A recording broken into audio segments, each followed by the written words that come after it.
से हालात बेकाबू होते जा रहे हैं। बीते 24 घंटे में कोरोना के 33,574 नए केस सामने आए हैं। इस अवधि में इलाज के बाद 26,719 लोग अस्पतालों से डिस्चार्ज हुए हैं। इस समय राज्य में सक्रिय मामलों की कुल संख्या 3,04,199 है। पिछले 24 घंटे में 249 कोरोना संक्रमितों की मौत हुई है।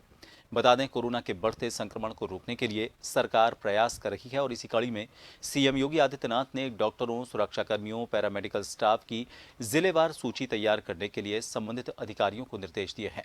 सूची में वो लोग शामिल होंगे जो हाल ही में कोरोना महामारी से संक्रमित होने के बाद ठीक हुए हैं और अपनी सेवाएं देने के इच्छुक हैं। सीएम ने आवश्यक होने पर इन लोगों को अस्पतालों में तैनात करने के निर्देश दिए हैं।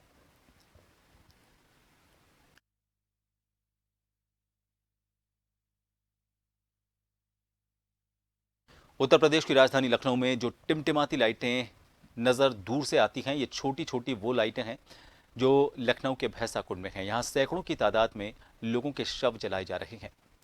ये वीडियो डरावना नज़र आता है, लेकिन हकीकत ये है कि लखनऊ की इस समय जो स्थिति बनी हुई है, लोगों की उम्मीद अब उस बीच थमती जा रही है। सरकार भी चिंतित है। योगी सरकार ने कहा है कि लोगों को राहत देने के लिए सरकार अपना खजाना लुटाने से पीछे नहीं हटेगी। उन्होंने साफ तौर पर कहा कि चाहे वो सरकारी अस्पताल हो या फिर प्राइवेट अस्पताल हो, कोरोना पीड़ित मरीजों का मुफ्त में इलाज होना चाहिए। इसके सारे खर्च की जिम्मेदारी सरकार की है।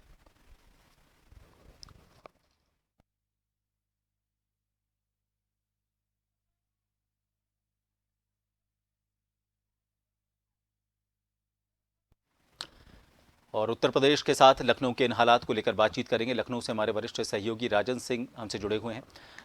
राजन, सरकार की तरफ से ये कहा जा रहा है कि बहुत आंशिक मामले हैं और सिर्फ एक पैनिक क्रिएट किया जा रहा है, हवा बनाया जा रहा है। किसी तरह के हालात बिगड़े नहीं है, बहुत कम रोगी कोरोना के सामने आ रहे हैं, लेकिन जो तस्वीरें सामने आ रही हैं वो कुछ अलग ही हालात को बयां करती हैं।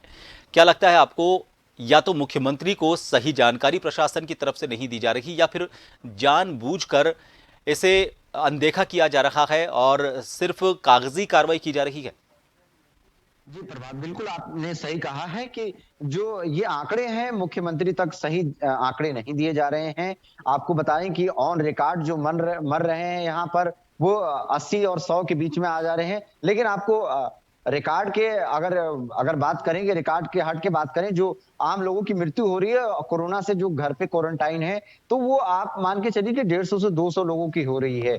जो इस समय जो तस्वीर आ रही है शमशान घाट की, वो काफी एक डरावनी लग रही है देखने पर। जिस तरह से वहां लाशें जल रही हैं, इससे साफ जाहिर हो रहा है कि किस तरह से यहाँ पर भयानक रूप ले चुका है कोरोना, और लोग काफी घबराए हुए हैं कि इलाज कैसे संभव हो पाएगा। इलाज के लिए लोग दर-दर भटक रहे हैं, कहीं एडमिशन नहीं मिल पा रहा है।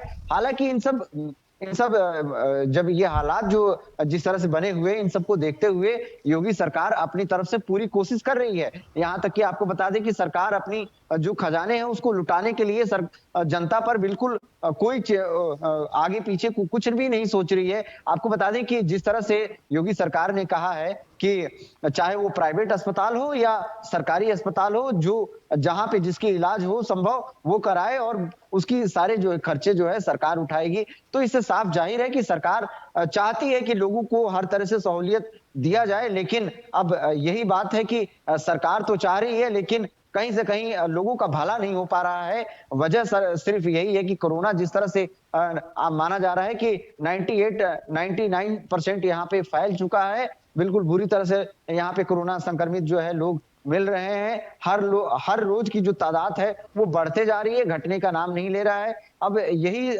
जो संकट की जो घड़ी आई है, इसमें अब देखने वाली ये बात होगी कि ये कैसे थमेगा। जिस तरह से लोगों की जो मरने के जो तादाद जो बढ़ते जा रहे हैं, जो संक्रमित लोग हो रहे हैं वो बढ़ते जा रहे हैं, हॉस्पिटल में जो मर रहे हैं उनके तो आंकड़े काउंट किए जा रहे हैं, लेकिन जो घर पे लोग मर रहे हैं, आइसोलेट हुए हुए हैं, उनके घर पे ऑक्सीजन लगे हैं, वो लोग मर रहे हैं। शमशान घाट पे जब पहुंच रही है लाशें, तो इससे पता चल रहा है कि लोगों की कितनी तेजी से यहाँ पे मौत हो रही है। और सरकार यही देख के घबराई हुई है कि लोगों को कैसे कहां से सहूलियत दिया जाए, जो लोग जो है परेशान ना हो और लोग जल्दी ठीक हो। सरकार अपने तरफ से बिल्कुल कोशिश कर रही है, आंकड़ों की सही जानकारी सरकार तक अभी नहीं मिल पा रही है।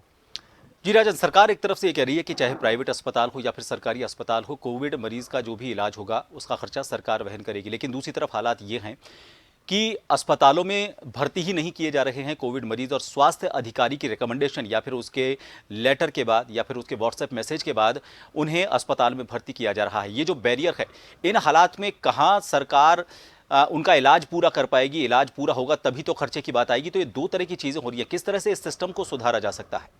इसमें जिस तरह से इन्होंने आदेश दिया है कि इलाज कराइए, और जो हॉस्पिटल इलाज अगर नहीं करेगा उसकी सूचना अगर सरकार तक पहुंचती है, योगी आदित्यनाथ के पास पहुंचती है, उन्होंने नंबर भी जारी किया है, 3 नंबर दिए हैं उप मुख्यमंत्री केशव प्रसाद का, वहीं जो योगी आदित्यनाथ का जो वहां पे ऑफिस के जो नंबर है वो सारे उपलब्ध कराए गए हैं कि लोग डायरेक्ट इस पे जो है अपनी इंफॉर्मेशन दें, और कौन सा अस्पताल नहीं एडमिट कर रहा है उस पे डायरेक्ट कार्रवाई करने की भी बात की है। तो लोग अभी इस चीज से अवगत नहीं हुए हैं, कुछ ही लोग हुए हैं, जो लोग हुए हैं वो शिकायत भी कर रहे हैं और बराबर अपना एडमिशन करवा के अस्पताल में इलाज कर रहे हैं। लेकिन सबसे बड़ी यहाँ पे समस्या ये आ रहा है कि ऑक्सीजन की पूर्ति नहीं हो पा रही है। जिस तरह से 7,000 टन 8,000 टन डेली का यहाँ पे खर्च जो हो जा रहा है, ऑक्सीजन की जो खर्चे जो डेली की आ रहे हैं, वो सरकार पूर्ति अभी करने में समक्ष नहीं है। उसको पूर्ति करने की पूरी कोशिश कर रही है। ज्यादातर लोगों की